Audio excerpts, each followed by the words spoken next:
ایک شرابی کے ہاں ہر وقت شراب کا دور رہتا تھا۔ ایک مرتبہ اس کے دو احباب جمع تھے، شراب تیار تھی۔ اس نے اپنے غلام کو 4000 درہم دے کر شراب پینے سے پہلے دوستوں کو کھلانے کے لیے کچھ پھل خرید کر لائی۔ وہ غلام بازار جا رہا تھا کہ راستے میں حضرت منصور بن حمار بصری رحمۃ اللہ علیہ کی مجلس پر گزر ہوا۔ وہ کسی فقیر کے واسطے لوگوں سے کچھ مانگ رہے تھے۔ وہ فرما رہے تھے کہ جو شخص اس فقیر کو 4 درہم دے میں اس کو 4 دوائیں دوں گا۔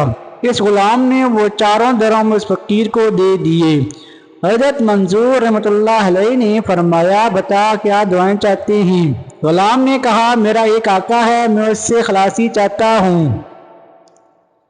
حضرت منصور رحمۃ اللہ علیہ نے دعا فرمائی اور پوچھا، دوسری دعا کیا چاہتے ہیں؟ غلام نے کہا، مجھے ان درموں کا بدلہ مل جائے۔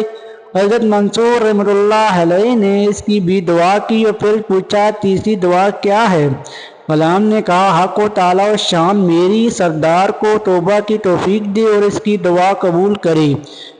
آپ رحمۃ اللہ علیہ نے اس کی بھی دعا کی، پھر پوچھا، چوتھی دعا کیا ہے؟ غلام نے کہا، حق و تعالی شان میرے سردار کی، تمہاری اور یہاں مجمع موجود ہر شخص کی مغفرت کرے۔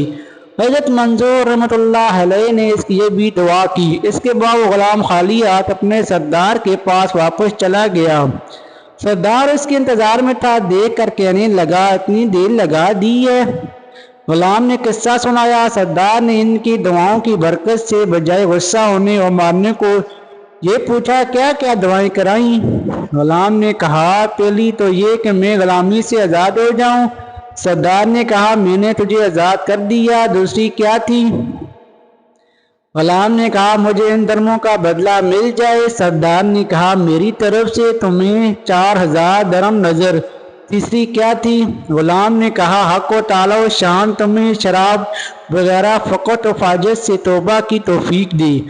سردار نے کہا، میں نے اپنے سب گناہوں سے توبہ کر لی۔ چوتھی کیا تھی؟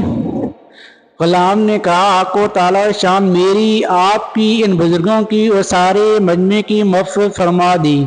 سردار نے کہا کہ یہ میرے اختیار میں نہیں ہے۔ رات کو سردار کو خواب میں ایک آواز سنائی دی، جب تو نے وہ تینوں کام کر دیے جو تیرے اختیار میں تھے تو کیا تیرا یہ خیال ہے کہ اللہ وہ کام نہیں کرے گا جس پر وہ قادر ہے؟